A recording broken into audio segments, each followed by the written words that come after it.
দর্শক, আসসালামু আলাইকুম। আমি আয়েশা সিদ্দিকা আবারও আপনাদের সাথে হাজির হয়েছি আমাদের নতুন একজন উইনার নিয়ে। আপনাদের সবাইকে স্বাগত জানাচ্ছি BTI the Daily Star stellar romance season 2-তে। আপনাদের জ্ঞাতার্থে বলছি, BTI the Daily Star season 2 television partner কিন্তু দীপ্ত টেলিভিশন। আজকে আমাদের মাঝে উপস্থিত হয়েছেন একজন খুবই সাধারণ একজন মানুষ, যিনি নিজেকে সাধারণ রাখতে পছন্দ করেন, সাধারণভাবে বলতে পছন্দ করেন, কিন্তু কাজটা করেন অনেক অসাধারণ। একজন লেডি হিসেবে উনি চ্যালেঞ্জকে অনেক শক্তভাবে মোকাবেলা করেছেন এবং এই চ্যালেঞ্জকে জয় করেছেন। আমরা আর কথা না বলি, আজকে আমাদের মাঝে উপস্থিত আছেন আমাদের সিজন 2-এর stellar women winner from the category of engineering. আমাদের সাথে আছেন নুসরাত নূর মাইশা। আপু, আসসালামু আলাইকুম। ওয়ালাইকুম আসসালাম। আসসালামু আলাইকুম। ওয়ালাইকুম সালাম। ভালো আছেন আপনি? জি আলহামদুলিল্লাহ ভালো আছি। আপনি ভালো আছেন? Thank you so much. আমি ভালো আছি। নুসরাত নূর মাইশা, জি, নামের মতো আপনি মানুষটাও মনে হচ্ছে শান্তশিষ্ট, একটুখানি চুপচাপ, কিন্তু এই যে একটা সম্পূর্ণ মানে গতানুগতিকতার বাইরে একজন লেডি হিসেবে একজন ইঞ্জিনিয়ার, জি, মানে সাধারণত আমাদের সমাজে এটা এখন পর্যন্ত সেইভাবে মেনে মনে হয় নেয় না। জি, জি। এই যে ইঞ্জিনিয়ার হতে গিয়ে চ্যালেঞ্জগুলো কি কি ছিল আপু? আসলে আমি বলবো যে আমাদের সমাজে এখন পর্যন্ত একজন মেয়ে যে ইঞ্জিনিয়ার হতে পারে, বিশেষ করে স্ট্রাকচারাল ডিজাইনার হতে পারে, এইটা আমার মনে হয় না যে এখন পর্যন্ত কোনো মানে সমাজে, আমাদের সমাজে একসেপ্ট করতে পারে। মানে এইটাই আমি আসলে ছোটোবেলা থেকে আমার তো ইঞ্জিনিয়ার হওয়ার ইচ্ছা ছিলই। সেটাকে আমি দেখেছি যে পরবর্তী সময়ে এটা একটা চ্যালেঞ্জ হিসেবে মানে গড়ে উঠছে এবং এটা এখনও আছে। আর সেইটার প্রেক্ষাপটে আমি ভেবেছি যে আমি একটা বড় হয়ে আমি স্ট্রাকচারাল ডিজাইনার হব এবং সেটাকেই আমি বেছে নিয়েছি আমার জীবন যুদ্ধ হিসেবে। তো এই যে স্ট্রাকচারাল ইঞ্জিনিয়ার হব, এটা তো আসলে অনেক পরের বিষয়, রাইট? শুরু থেকে একদম ছোটবেলায় আমরা যখন মানে স্কুল শুরু করি তখন একটা স্বপ্ন থাকে না, বাবা মা, আমাদের বাবা মারা যেটা হচ্ছে ব্রাউন প্যারেন্টস বলি আমরা, এরা তো খুব মানে খুব সূক্ষ্মভাবে আমাদের মনের মধ্যে স্বপ্নটা ঢুকাই দেন। আসলে ওনাদের স্বপ্নটাই আমাদের মাধ্যমে বাস্তবায়ন। এক্স্যাক্টলি। তো এই বাবা মা কি হতে চেয়েছে, মানে আপনি কি হতে চেয়েছিলেন বাবা মার ইচ্ছা অনুযায়ী? আসলে কি আমার বাবা বলেন বা আমার বাবার দিকের আমার যারা কাজিনরা আছে তারা বেশিরভাগই হচ্ছে ইঞ্জিনিয়ার। তো আমাদের একটা হচ্ছে ফ্যামিলিটা হচ্ছে ইঞ্জিনিয়ার ফ্যামিলি, বা সেজন্য আর কি ছোটবেলা থেকে আমার ইচ্ছা ছিল যে আমি ইঞ্জিনিয়ার হব। বাট মা বাবার কিন্তু ইচ্ছা কখনোই ছিল না যে মেয়েটা ইঞ্জিনিয়ার হবে, তাদের ইচ্ছা ছিল আমি ডক্টর হব। বাট আমি কিন্তু এটা মানে আমি কিন্তু চাইতাম ছোটোবেলা থেকে, যেহেতু আমি বাবাকে দেখেছি যে বাবা ইঞ্জিনিয়ার, সেই হিসাবে আমিও নিজে মনের থেকে ছোটোবেলা থেকে আমি বুঝি বা না বুঝি হোয়াট ইজ ডক্টর, বুঝতাম যে ডক্টর তো ছুরি কাচি চালাবে, বাট ইঞ্জিনিয়ার হিসেবে আমি অলওয়েজ আমি চাইতাম যে আমি বাবার মতো একজন ইঞ্জিনিয়ার হব। বাট মা বাবা চাইতেন যে আমি যেন ডক্টর হই। ওকে, তো আপনি তো বাবা মার একমাত্র মেয়ে, তো এই যে মানে বাবা মার চাওয়াটা, একান্ত চাওয়াটা, ফ্যামিলিতে সবাই ইঞ্জিনিয়ার, স্বাভাবিকভাবে একজন ডক্টর হলে বেশ ভালোই হয়। জি জি, বাবা মাও খুব ভালোভাবে চেয়েছেন যে আপনি ডক্টর হন। তো এই যে চাওয়াটাকে মানে ওভারকাম করা খুব সহজ তো ছিল না নিশ্চয়ই। কিভাবে কনভিন্স করলেন বাবা মাকে বা ফ্যামিলির অন্য সবাইকে? আচ্ছা, এটার প্রেক্ষাপটে বলতে গেলে আমি বলতে চাই যে যখনই আমার তো যেহেতু বলেছি যে ছোটোবেলা থেকে আমি বাবাকে দেখে নিয়ে আমি ইঞ্জিনিয়ারিং পেশাটাকে আমি মনের মধ্যে গেঁথে নিয়েছিলাম। তো ছোটোবেলায় আমি যখন বাবার সাথে বা হোক বা প্যারেন্টসের সাথে কোনো মানে আইবিতে হোক বা কোথাও ওয়ার্কশপে হোক আমি যেতাম। বাবা যেহেতু টিএনটি বোর্ডের মেম্বার ছিলেন, সেই হিসেবে আমার যাওয়া হতো বিভিন্ন প্রোগ্রামে। আমি দেখতাম যে লেডি ইঞ্জিনিয়ার খুবই কম। ওকে, তো সেই হিসেবে আমার কিন্তু মনের মধ্যে থেকে তখন থেকে একটা ইয়ে ছিল যে না, আমি ইঞ্জিনিয়ার হব, মানে সমাজে ইঞ্জিনিয়ার কম, কিন্তু বাবা মা তো চেত যে ডক্টর। তো সেই হিসেবে কনভিন্স করলেন কিভাবে? হ্যাঁ, কনভিন্সটা আসলে এটা একটু পরে এসছে, যখন আমার অ্যাডমিশনের সময়টা হলো, যে এইচএসসির পরে আমি তো হলিক্রস কলেজ থেকে এইচএসসি দিয়েছি। তো তারপর যখন অ্যাডমিশনের সময়টা এলো তখন মা বাবা বললেন যে ওকে ফাইন, তুমি তাহলে ডক্টর হিসেবে তুমি ইয়া করতে চাও, তো তুমি তাহলে ডক্টর ইয়েতে পরীক্ষা দাও, মেডিকেলে পরীক্ষা দাও। বাট আমি তখন বললাম যে আচ্ছা ঠিক আছে দিলাম, বাট আমি এটা পড়বো না। আচ্ছা, তো দেন আর কি আমার হচ্ছে বাবা মাকে বললাম, খুলে বললাম যে দেখো, একজন ইচ্ছার বিরুদ্ধে যদি আমি পড়ি, আমি এই জিনিসটাকে আমি মানে আমার কাছে মনে হয় কি যে যেটা আমি পড়বো সেটা আমি যদি এনজয় না করতে পারি, আমি সেই বিষয়ে ধারণাটা আমি কীভাবে নিজের মধ্যে আনতে পারবো?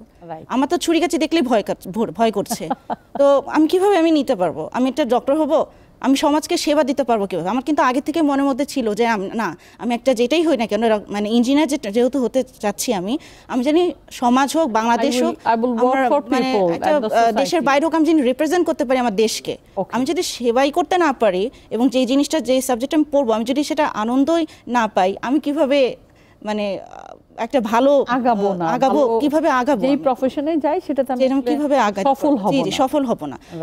সেজন্য আর কি এই জিনিসটা আমি বিষয়টা খুলে বললাম মা বাবাকে। দেন আর কি বলছে ওকে ফাইন, যেহেতু আমি একমাত্র মেয়ে তো সেই হিসেবে তারাও মানে মেনে নিয়েছে যে ওকে ফাইন, তাহলে তুমি পড়ো। কিন্তু তখন আমার বেসিক্যালি প্রথমে আমার মানে ইচ্ছা ছিল, আমি বুঝতাম না, বাট তবু আমার ইচ্ছে ছিল যে আমি ইলেকট্রিক্যাল ইঞ্জিনিয়ারিং হতে চাই। বাট তখন আমার বাবা বললেন যে না, তুমি ঠিক আছে, তুমি ইঞ্জিনিয়ার হতে চাও ঠিক আছে, তুমি হও, বাট আমার কাছে মানে বাবা বললেন, তার দিক নির্দেশনা দিলেন যে তার মতো মনে হয় যে সিভিল ইঞ্জিনিয়ার হওয়াটা মানে একটু ভালো। কেন ভালো? কারণ হচ্ছে ভালো হবে, কারণ হচ্ছে বাবার মতে, বা আমাদের দেখেন বিল্ডিং হোক, ব্রিজ হোক, মানে যে কোনো বড় বড় স্ট্রাকচার হোক, এগুলো কিন্তু ভাঙা গড়ার মধ্য দিয়ে কিন্তু চলছে এবং সেটা আমাদের মারা যাওয়ার আগ পর্যন্ত জিনিসটা চলতে থাকবে। রাইট, ভাঙা গড়া, এটা রাস্তা করা বা এগুলো স্ট্রাকচার তো আসলে অনেক হিউজ একটা জিনিস। তো এটার ব্যাপ্তিটা শুধু আমাদের দেশে না, এটা আমাদের মানে পুরো ওয়ার্ল্ড ওয়াইড। রাইট, তো দ্যাটস ওয়াই আর কি বাবা বললো যে ওকে ফাইন, তুমি ইঞ্জিনিয়ার হও, বাট তুমি সিভিল ইঞ্জিনিয়ারিং পড়ো। দ্যাটস ওয়াই আমি সিভিল ইঞ্জিনিয়ারিং আমি পড়েছি। এবং তো এই যে সিভিল ইঞ্জিনিয়ারিং পড়তে গেলেন, জি, তো তখন ওই যে বলছেন যে লেডি ইঞ্জিনিয়ার কম, খুব স্বাভাবিকভাবেই ইউনিভার্সিটিতেও তো নিশ্চয়ই লেডির সংখ্যা কম ছিল আপনার সহপাঠী।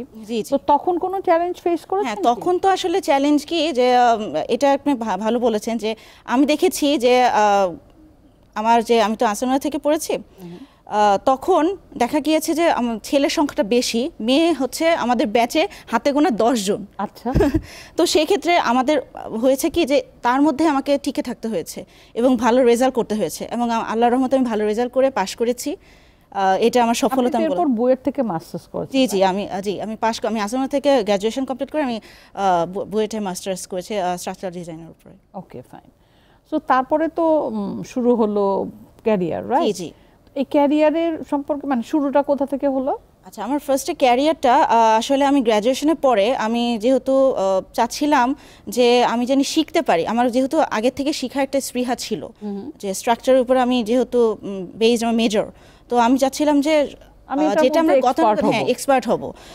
গতানুগতিক আমরা যে ভার্সিটিতে পড়ে আসি সেটা এবং প্র্যাকটিক্যাল লাইফের মানে প্র্যাকটিক্যালি আমরা যেটা ফেস করি পুরো টোটালি ডিফারেন্ট। তো আমি ওই জন্য চেয়েছিলাম যে একটু প্র্যাকটিক্যালিও শিখবো, প্লাস হচ্ছে কীভাবে এটা ইমপ্লিমেন্ট করা যায়। তো সেজন্য আর কি আমি ডক্টর বসুনিয়া স্যারের আন্ডারে আমি কি বলবো যে কাজ করা শুরু করেছি। এটা একটা আমার কাছে ব্লেসিং মনে হয়। সেই সাথে ডক্টর বসুনিয়া স্যার আছেন, ইঞ্জিনিয়ার কিশোর কুমার শিকদার স্যার আছেন, সাজিদুর রহমান স্যার আছেন। এই 3 জন স্যারের অবদান আমার জীবনে অনেক, এবং এদের কথা আমি ভুলতে পারবো না। কারণ আমার যে মূলত শিক্ষানবিশ, মানে আমি যে শিক্ষা গ্রহণ করেছি স্ট্রাকচার বিষয়ে ওনাদের কাছে, এবং ডক্টর বসুনিয়ার কথা তো সবাই জানে, আমাদের দেশব্যাপীও জানে, বিদেশেও জানে, মানে ওনার কথা না বললেই নয়।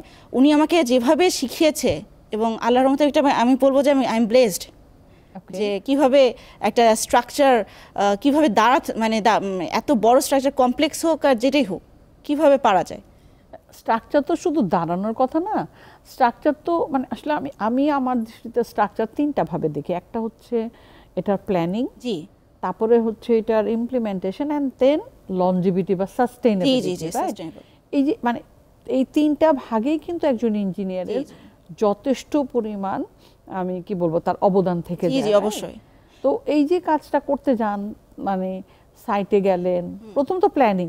তো স্যার যখন শুরু করলেন, তো মানে এই প্ল্যানিং করতে গিয়ে স্যারের কাছ থেকে সবচেয়ে বেশি ভালোটা কোনটা শেখা হলো? স্যারের কাছ থেকে যে সবচেয়ে বেশি ভালো সেটা হচ্ছে ডিজাইনিং। আচ্ছা, ডিজাইনিং, হাউ টু ডিজাইন এবং ইকোনমিক ডিজাইন। মানে আমি কথার কথা যে আমি যদি ওভার ডিজাইন করি, আমি কি করছি, আমি ক্লায়েন্টের কিন্তু বরবাদ করে দিচ্ছি, এক কথায় বলতে গেলে যে বরবাদ করে দিচ্ছি। এটা করা যাবে না। আমাকে ইকোনমিক হতে হবে, ইকোনমিক ডিজাইন করতে হবে, খুব ভালোভাবে ডিজাইন করতে হবে জিনিসটাকে, যেন সেটা ইমপ্লিমেন্টটা ভালো হয় এবং এটা আউটপুটটা জানি ভালো হয়, এবং এটা জানি ভেঙে না পড়ে সাস্টেইনেবল হতে হবে, এবং সেটা আমাদের যেটা বাংলাদেশ ন্যাশনাল বিল্ডিং কোড অনুযায়ী ওকে অবশ্যই সেটা হতে হবে, যেটা গেজেটেড হয়েছে 2020-তে, সেই অনুযায়ী হতে হবে। আগের কোড অনুযায়ী কিন্তু হবে না। বাংলাদেশে কিন্তু কোডটা কিন্তু চেঞ্জ হয়েছে। অনেকে কিন্তু এখনও দেখা যাচ্ছে যে আগের কোড ইউজ করে, বাট আগের কোড এবং এখন রিসেন্ট যে কোডটা হিউজ ডিফারেন্স। এবং এই এখনকার যে কোডটা, এটা কিন্তু আর্থকোয়েক বলেন, উইন্ড বলেন, সব কিছু ঠিকমতো অ্যানালাইসিস করেই করা হয়েছে। সো এইটা আসলে ইঞ্জিনিয়ারিং প্রফেশনাল ক্ষেত্রেও ঠিক যে সার্বক্ষণিক আমাদেরকে একটা লার্নিং এর মধ্য দিয়ে থাকতে হয়, অবশ্যই কারণ যখন যেই চেঞ্জটুকু আসে সেই চেঞ্জটুকুকে যাতে আমরা ভালো মতো অ্যাডাপ্ট করতে পারি, রাইট? জি জি অবশ্যই। তো এই যে আপনি কাজ করছেন, তারপরে আপনি একদিন গল্প ছলে আমার সাথে বলেছিলেন ওই যে প্রথমে আপনি হাতে কলমে শিখেছেন, এই বিষয়টা যদি একটু বলতেন। আচ্ছা, আমি এটা একটু বিস্তারিতভাবে বলতে চাই যে আমার প্রথমে যখন আমি স্যারের আন্ডারে কাজ করা শুরু করেছিলাম, তখন স্যার আমাকে প্রথমে বলেছে যে তুমি যেটা শিখেছো, মানে তোমার ভার্সিটি লাইফে যেটা শিখেছো, তুমি এই 10তলা বিল্ডিংয়ের মানে একটা প্ল্যান দেখিয়ে বলেছেন, অবশ্যই তো প্ল্যান আমাদের আছে, তো ওটা দেখে বলছেন তুমি যেটা শিখেছো সেটা তুমি করে নিয়ে আসো। মানে স্যার কি দেখতে চেয়েছেন যে আমি কতটুকু শিখেছি, কিভাবে শিখেছি, এবং আমি আমার ওই ভার্সিটির পড়াটাকে আমি ভালোভাবে ইমপ্লিমেন্ট করতে পারি কিনা। ওকে, তো সেই হিসেবে স্যার বলছে যে, মানে আরেক স্যার বলছে যে তো তাহলে অনেক টাইম লাগবে। তখন ডক্টর বসিনা স্যার বলছে যে লাগুক টাইম, আমি দেখতে চাই কিভাবে ওর মানে বেসিকটা ওর ক্লিয়ার কিনা। মানে একটা জিনিসে তুমি স্যার বলছে যে তোমার বেসিক যদি না ক্লিয়ার থাকে, তুমি কখনোই সেটা নিয়ে তুমি উন্নতি করতে পারবে না। সেই হিসাবে যাবে না, হ্যাঁ, মানে উন্নতি করার সামনে আগানো যেটা হোক, মানে একটা জিনিসে ডেপটা না ঢুকলে আমি আসলে জিনিসটাকে আগাতে পারবো না। ভাষা জিনিস থাকলেও সেটা নিয়ে কিন্তু ডিজাইন করা যাবে না। তারপরে কি হলো? তারপরে আমি ভালো করে সুন্দর করে আমি ডিজাইন মানে করে স্যারকে দেখালাম, এবং এটা টাইম লাগে করে এসেছেন সেরকম ভাবে করলাম। তারপরে স্যার আমাকে বলছে ওকে ফাইন, তাহলে আমি এখন তোমাকে শিখাবো যে কিভাবে খুব তাড়াতাড়ি এই জিনিসটাকে প্র্যাকটিক্যালে, যেহেতু আমরা তো শিখেছি একটা আমরা কি এক্সাম দিতাম কি একটা 3 ঘন্টা টাইমের, তো সেই 3 ঘন্টা টাইম যদি মানে বিবেচনা করতে চাই, তাহলে তো বিল্ডিং আমার তুলবেই না, বিল্ডিং এর ডিজাইন করাই শেষ হবে না। তখন স্যার বললেন ইলাবোরেট আমি যদি ডিজাইন করি, তখন স্যার বলেন যে আমি এটাকে শর্ট টেকনিকে আমি তোমাকে শিখিয়ে দিচ্ছি, যাতে তুমি খুব ভালোভাবে সেটাকে ইমপ্লিমেন্ট করতে পারো। তখন স্যার আমাকে শিখালেন, এবং তখন থেকে স্যার যখন বললেন যে না ওকে ফাইন, তোমার বেসিকটা তোমার ক্লিয়ার আছে, আমি তোমাকে শিখিয়ে দিচ্ছি, তুমি তাহলে এটা এভাবে ইমপ্লিমেন্ট করো, তুমি পারবা। তখন আর কি ধীরে ধীরে, শুধু একদিনে তো না, এটা আসলে কয়েক বছরের সাধনা বলতে গেলে, ধীরে ধীরে প্রত্যেকটা প্রজেক্ট, কারণ আমি দেখেছি যে স্যারের কাছে অসংখ্য মানে কঠিন প্রজেক্ট বলতে যেটা না বলেই নয়, যে এটা সহজ প্রজেক্ট, আমি কাউকে ছোট করছি না, সহজ হোক কঠিন হোক সব প্রজেক্টই কিন্তু আমার সমানভাবে ফোকাস করে আমার করতে হবে ডিজাইন, এবং এইটা কিন্তু আমি স্যারের কাছ থেকে শিখেছি। আচ্ছা, এই যে আপনি আস্তে আস্তে কাজ করা শুরু করলেন, এই কাজের মধ্যে আপনার মতে কোন কাজটা আপনাকে সবচেয়ে বেশি আনন্দ দিয়েছে? আচ্ছা, আনন্দ দেওয়ার ব্যাপারটা সেটা হচ্ছে অবশ্যই শিখার যে ব্যাপারটা, কারণ হচ্ছে একটা বড় স্ট্রাকচার হোক, আমার কিন্তু এখন প্রথমে যেটা আমি স্টার্ট করেছিলাম সেটা কিন্তু 10তলা বিল্ডিং দিয়ে, ওকে, বাট ধীরে ধীরে কিন্তু আমার যেটা আনন্দের বিষয় সেটা হচ্ছে আমি 20তলা 25তলা এটাও আমি কিন্তু করেছি। আপনি 25তলা কোথায় করেছেন? এটা হচ্ছে পিএটিসি যে বিল্ডিংটা, সেটা পিএটিসি বাংলাদেশ পিএটিসি যেটা বিল্ডিং আছে সাভারে, আচ্ছা, তো ওই বিল্ডিংটার আর কি, ওটা 25তলা, 2টা বেসমেন্ট আছে, আর হচ্ছে আরেকটা বিল্ডিং আছে অ্যাশিউর ইসলাম সেন্টার। এই যে আপনি 25তলা আগে সাভারেটা শুনেনি, এটার যে 2টা বেসমেন্ট প্লাস হচ্ছে 25তলা বিল্ডিং, এটার টোটালটাই আপনি স্ট্রাকচারাল ডিজাইনটা নিজে সলভ করেছেন under the guidance of doctor Basunia sir. But you have done it. Yes. এখন কি ওটা ইমপ্লিমেন্টেড হয়েছে? এটা এখন কনস্ট্রাকশন চলছে। আচ্ছা, এখন মনে হয় 18তলার মধ্যে আছে। ওকে, তো এটা আমার সাইট ভিজিটও আমি যাই মাঝে মাঝে, রেগুলার আমার যেতে হয়, যেহেতু আমি এটা ডিজাইনার হিসেবে। তো আর তারপরেরটা, আর এটা হচ্ছে অ্যাশিউর ইসলাম সেন্টার, এটা প্রায় হয়ে গিয়েছে, এটা 21তলা, আর হচ্ছে 3টা বেসমেন্ট। ওকে, এটা মহাখালীতে আছে। ওকে, তো আল্লাহর মতে এটা হয়েছে, আরও আছে। আর সিলেটে আমি একটা প্রজেক্ট করেছি, এটার ফিমেল হোস্টেল, 10 স্টোরিড।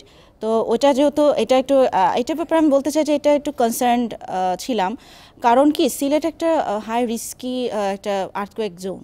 আচ্ছা, মানে according to our new code, BNBC যেটা বলেছি এটা হচ্ছে হাই রিস্কে একটা ইয়াতে, তো সেই হিসেবে আমার কিন্তু যখন ডিজাইনটা করতে হয়েছে তখন সেই সব ফ্যাক্টরগুলো কিন্তু বিবেচনা করে আমার সেটা অ্যানালাইসিস করতে হয়েছে, ইভেন আমার যে ডিটেইলিংটা করতে হয়েছে সেটা কিন্তু যে আর্থকোয়েক রেজিস্ট্যান্স ইয়েটা করার জন্য যেরকম ফুল ডিটেল করা হয় সেটা মানে আমার করতে হয়েছে, এবং সেটা ভিজিটে আমার যাওয়া সম্ভব না হলেও আমি কিন্তু ওভার ফোনে হোক আমি কিন্তু মানে ব্যাপারটা জিজ্ঞেস করি যে এটা কি ঠিকমতো ইমপ্লিমেন্ট হচ্ছে কিনা। ওকে, মানে যেটা হচ্ছে যে আপনি সিলেটে যখন গিয়েছেন তখন আপনার প্রথম মানে ফোকাস ফ্যাক্টরটা ছিল হচ্ছে বা কনসিডারেশন ছিল যে ওইটার হচ্ছে যে আর্থকোয়েক প্রবণ এলাকা ওটা, রাইট? সো নিশ্চয়ই আপনি আপনার স্ট্রাকচারে সেরকম আপনি ওই সিসমিক ইয়াটা চিন্তা করে নিয়েছেন, ইম্পর্টেন্স ফ্যাক্টরটা যেটা আছে সাথে কিন্তু উইন্ডোর একটা ইফেক্টটা আছে। আচ্ছা, বাট ওই এরিয়াতে হচ্ছে আর্থকোয়েকের যে রিস্কটা সেটা বেশি, সেই অনুযায়ী আমাদের নতুন কোড অনুযায়ী, আগের কোডে কিন্তু অত ছিল না, বাট যেহেতু আমাদের গেজেটেড হয়েছে 2020 বিএনবিসি 2020, সেই হিসেবে আমাদের কিন্তু জিনিসটা করতে হয়েছে। ডেফিনেটলি ওইটাকেই আমাদের ফলো করতে হবে, রাইট? ওকে, সো ওইটাও কি কাজ চলছে এখনো? জি, ওইটা এখনো কাজ চলছে। তো আমার ওইটা সবসময় রেগুলার ভিজিট করা হয় না, যেহেতু ওটা আন্ডার আলাদা একটা কন্ট্রাক্টর সেট করে দিয়েছে, বাট আমি গিয়েছিলাম ওভারফোন, এবং ওভারফোন আমি তো শুনি, প্লাস আমি একবার ফার্স্টে গিয়েছিলাম এবং আমি যাব ইনশাল্লাহ নেক্সট মান্থে আমার যাওয়ার ইচ্ছা আছে। তো এই যে এর মধ্যে সবচেয়ে যেটা আপনি এনজয় করেছেন সেটা সম্ভবত ওই যে মহাখালীরটা, রাইট? জি জি জি। তো এই যে আপনি কাজ করলেন, এখনো করছেন, ভবিষ্যতে আসলে আপনার প্ল্যানটা কি? আপনি কি করতে চান ভবিষ্যতে এই যে স্ট্রাকচারাল ইঞ্জিনিয়ারিং যে প্রফেশনটা নিয়ে, এটা আপনি মানে কি স্বপ্ন দেখেন? আচ্ছা, আমার স্বপ্নটা হচ্ছে যে আমি যেহেতু অ্যাজ এ স্ট্রাকচারাল ডিজাইনার একজন ফিমেল, আমি চাই যে আমার মতো জানি অনেক মেয়ে এই লাইনে আসুক, কারণ আমি দেখেছি যে আপনার চাওয়া, হ্যাঁ, কিন্তু আপনি চাওয়াটা আমরা পরে শুনবো। স্ট্রাকচারাল ইঞ্জিনিয়ারিং নিয়ে আপনি নিজে আসলে কি করতে চান? আমি যেভাবে আমি এখন ডিজাইন করে যাচ্ছি এবং এটাকে আমি ধারাবাহিকভাবে আমি বজায় রেখে দেশ বিদেশে আমি আমার নাম মানে বলতে চাই যে না, as a female engineer I can do. তখন তো আর ব্যাপারটা এখনো মানে প্রফেশনের তো আসলে কোনো জেন্ডার হয় না, রাইট? মেল ফিমেল থাকে না। So you are structural engineer এবং ইউ আর নুসরাত নূর মাইশা, তো এখানে আর কোনো জেন্ডার থাকবে না। কিন্তু আপনি যেটা, আপনার কথা থেকে আমরা এটা বুঝতে পারছি যে আমরা অদূর ভবিষ্যতে আমরা ডক্টর বসুনিয়া স্যারের মতন ওরকম আমরা কি পাবো? আমি ইনশাআল্লাহ আমি সেটাই বলতে চাচ্ছিলাম, আপনি আমার মনের কথাটা বলে দিয়েছেন যে ডক্টর বসুনিয়া এটা একটা title, right? It's a title. হ্যাঁ, মানে দেশ বিদেশে সবাই এই নামেই কে না চিনে। আমি চাচ্ছি যে ফিমেল ডক্টর বসুনিয়া হতে।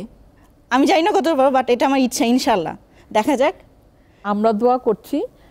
আপনি ফিমেল ডক্টর বসুনিয়া হওয়ার দরকার নাই, ফিমেল নুসরাত নূর মাইশা, আপনি ডক্টর নুসরাত নূর মাইশা হন, ওইটাই ঠিক আছে আমাদের কাছে, ঠিক আছে? আপনাকে মানে মেল ফিমেল দ্বারা আসলে আমরা আইসোলেট করতে চাচ্ছি না।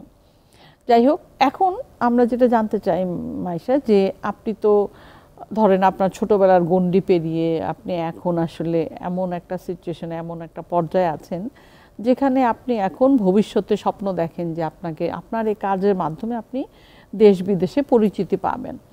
কিন্তু আপনার এই যে বলছেন বারবার, আপনি কিন্তু একটা জিনিস ফোকাস করছেন যে ফিমেল ফিমেল ফিমেল, হ্যাঁ? সো আপনার ভিতরে ওই আর্টসটা আছে যে আমাদের দেশের মেয়েরা এগিয়ে আসুক।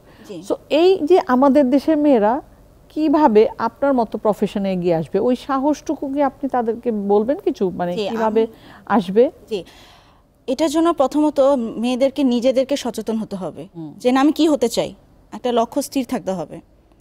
এখানে অনেক চ্যালেঞ্জ আসছে। আমি যেমন আরেকটা কথা আমি চ্যালেঞ্জের কথা বলতে চাই যে জেনারেলি ফিমেল স্ট্রাকচারাল ডিজাইনার কিন্তু আমাদের সমাজে এখনও কিন্তু অ্যাকসেপ্ট করে না, এবং আমি নিজেও এটা চ্যালেঞ্জেস মানে ফেস করেছি। তারা মনে করে যে একজন মেয়ে ডিজাইনার ও কি পারবে, আদৌ ভালো করে ডিজাইন করতে পারবে, মানে তারা কনফিডেন্স পায় না। কিন্তু আমি যে শিখে বা আমি যে আমার বুদ্ধিটাতে কাজের আগে আমি ডিজাইন করতে পারি, আমি কিন্তু রাজুকে ইনস্টিটিউট ইঞ্জিনিয়ার, সো আমাকে ইনস্টিটিউট করেছে, তার মানে আমার নিশ্চয় যোগ্যতা আছে। এবং এই জিনিসটা অনেক ক্লায়েন্টরা বা অনেক আমাদের দেশে, আমি বলবো না, আমি বুঝি না কেন আমাদের সমাজের পার্সপেক্টিভটা ওরকম হয়ে গিয়েছে যে এরা বিশ্বাসই করতে চায় না যে একটা মেয়ে ডিজাইনার হিসেবে পরিচিতি পেতে পারে। ওই যে আপনি এগিয়ে এসেছেন, আপনি এটা এখন এস্টাবলিশ জি করছেন। আমি এটাই চাচ্ছি যে আমার মতো জানি অনেক মানে ফিমেল ইঞ্জিনিয়ার, লেডি ইঞ্জিনিয়ার যারা, তারা জানি এগিয়ে আসে, তারা সাহস নিয়ে এগিয়ে আসে এবং তাদেরটা জানি ফোকাসড হয়। কারণ মেয়েদেরটা জেনে দেখা যাচ্ছে যে ফোকাসড হয় না। আমি যেমন বলেছি ডক্টর বসিনা স্যার, উনি তো মেল, ওনারটা ফোকাসড হয়েছে, বাট কজন ডক্টর বসিনার মতো ফিমেল আছে? না, মেবি এটা হতে পারে যে ডক্টর বসুনিয়ার মতন এইভাবে একনিষ্ঠভাবে কাজও অনেকে করেনি, বা মেয়েদের অনেক প্রতিবন্ধকতা আছে। জি জি রাইট, প্রতিবন্ধকতার মুখোমুখি হয়েছে, এটা হতেই পারে। তবে আমি আপনার সাথে আশাবাদ ব্যক্ত করছি যে আমাদের দেশের মেয়েরা আসলে এগিয়ে আসবে এবং তারা আসলে সাহসিকতার সাথে আপনার মতো চ্যালেঞ্জ মোকাবেলা করবে। জি জি অবশ্যই মোকাবেলা করবে, ঠিক আছে।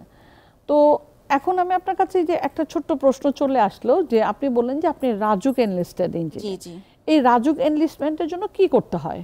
রাজুক এনলিস্টেড ইঞ্জিনিয়ার হওয়ার জন্য ফার্স্টে আমাদের এটা কোডেও বলা আছে যে একজন ইঞ্জিনিয়ার কতটুকু মানে কী পরিমাণ এক্সপিরিয়েন্স হলে সে এনলিস্টেড হতে পারবে। তো সেটা আইবির আন্ডারে বিপিআরবি যে মানে ভাইভা নেন, তারপরে এক্সাম নেয়, এক্সাম অ্যান্ড ভাইভার করে মানে ফেস করে আমার কিন্তু এনলিস্টেড হতে হয়েছে। মানে আপনাকে একটা এক্সাম প্রসেসিংয়ের মধ্যে দিয়ে যেতে হয়েছে। তো এই যে আপনি এখন রাজুক এনলিস্টেড ইঞ্জিনিয়ার, আপনি এটার মধ্যে এই যে এনলিস্টেড মাধ্যমে আপনি সুবিধাটা কি পান? মানে এনলিস্টেড মাধ্যমে সুবিধা কি, যে আমি ঢাকা শহরের মধ্যে আমি যে কোনো মানে জায়গায় আমি যখন ডিজাইন করব আমার তো সই লাগবে।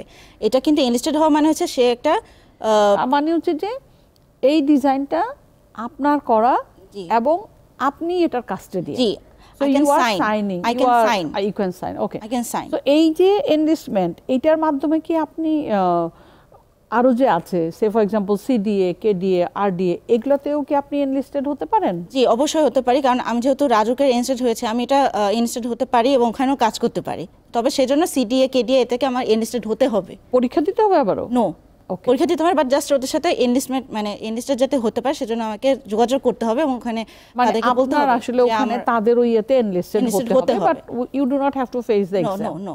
ওকে ফাইন। আপু, অনেকক্ষণ কথা হলো, আমরা এবার একদম অনুষ্ঠানের শেষ পর্যায়ে চলে এসেছি। তো আমার এখন BTI the stellar women season 2 নিয়ে আসলে আমরা একটু কথা বলবো। যে এই যে আপনি BTI the stellar women season 2 এর উইনার হলেন ইঞ্জিনিয়ারিং ক্যাটাগরিতে, তার জন্য আপনাকে অভিনন্দন। এবং আমি আপনাকে বলবো যে এই ব্যাপারে আপনার অনুভূতিটা বলবেন, পাশাপাশি আমাদের যে আজকের মেয়েরা আছে যারা আসলে আপনার মতো এই ফিল্ডে বা আরও চ্যালেঞ্জিং ফিল্ডে কাজ করছে, তারা কিভাবে এগিয়ে আসবে তাদের জন্য একটা মানে কি বলবো যে ইন্সপিরেশনাল একটা কথা বলবেন। প্রথমেই আপনার অনুভূতিটা শুনতে চাচ্ছি। আমার অনুভূতি অবশ্যই আমি খুব খুশি, কারণ এরকম একটা প্ল্যাটফর্মে আমার মতো মেয়েকে, একটা সাধারণ মেয়েকে মানে সুযোগ করে দেওয়া এবং আমাকে ফোকাসড হওয়া, এটা একটা মানে এটা বিরাট পাওয়া আমি বলতে পারবো। এটা একটা খুবই ভালো একটা উদ্যোগ বিটিআই দ্য ডেইলি স্টারে, অ্যান্ড অলসো দীপ্ত টিভি যেহেতু এটার প্ল্যাটফর্ম, তো এর মাধ্যমে যে আমাকে দেখতে পাচ্ছে মানুষ বা দেখতে পাবে, এটা একটা খুবই একটা কি বলবো জানতে পারছে, এটা খুবই আমার কাছে খুবই আনন্দদায়ক অবশ্যই। সো আর আমাদের যে আজকের মেয়েদের জন্য আপনি ইন্সপিরেশনাল কিছু? আজকের মেয়েদের জন্য আমি বারবার যেটা বলছি যে আমি যেরকম সাহস করে এগিয়ে এসেছি, মেয়েদেরকে অবশ্যই সাহস করে এগিয়ে আসতে হবে, তার না হলে কিন্তু তারা পারবে না। এবং শেখার যে আগ্রহটা সেটা অবশ্যই থাকতে হবে, কারণ মানুষ কিন্তু মারা যাওয়ার আগ পর্যন্ত শিখতে থাকে। শেখার আগ্রহ থাকতে হবে, সেটাকে কিভাবে ইমপ্লিমেন্ট করতে হবে সেটা জানতে হবে, এবং প্রতিবন্ধকতাকে তা জয় করতে হবে, তবেই একটা মেয়ে সামনের দিকে এগিয়ে যেতে পারবে। সমাজের মানুষ নানাভাবে অনেকভাবে তাকে মানে কি বলবো যে পিছু টান বলে না, যে তাকে পিছে টানবে, বাট সেটাকে মানে ওভারকাম করে সামনের দিকে এগিয়ে যেতে হবে, এইটাই আসলে মেইন কথা। থ্যাংক ইউ আপু, আপনাকে অনেক অনেক ধন্যবাদ এবং কংগ্রাচুলেশন। আমি এখন আজকে এখানে বিদায় নেব। Thank you so much. আমি আমার দর্শকের কাছ থেকে বিদায় নিয়ে আসি। শুধু দর্শক, আজ এ পর্যন্তই। আমরা বিটিআই দ্য ডেইলি স্টেলার ওমেনের উইনার, ইঞ্জিনিয়ারিং ক্যাটাগরিতে উইনার নুসরাত নূর মাইশার সাথে কথা বলছিলাম। আমরা আশা করব আমাদের এই প্ল্যাটফর্মে বিভিন্ন ক্যাটাগরিতে যেই মেয়েরা পর্দার আড়ালে থেকে কাজ করছেন তারা এগিয়ে আসবেন, তাদের নিজেদেরকে রেজিস্টার করবেন, বা যারা মনে করছেন আপনার আশেপাশে ছড়িয়ে আসে এরকম প্রতিভা সম্পন্ন নারী, তাদেরকে নমিনেট করবেন আমাদের এই ইনিশিয়েটিভটাতে রেজিস্টার করার জন্য। আমাদের ইনিশিয়েটিভের মাধ্যমে আমরা বিভিন্ন ক্যাটাগরিতে 12টা ক্যাটাগরিতে 12 জন মহিলাকে 12 মাসে কিন্তু রেকগনিশন দিচ্ছি।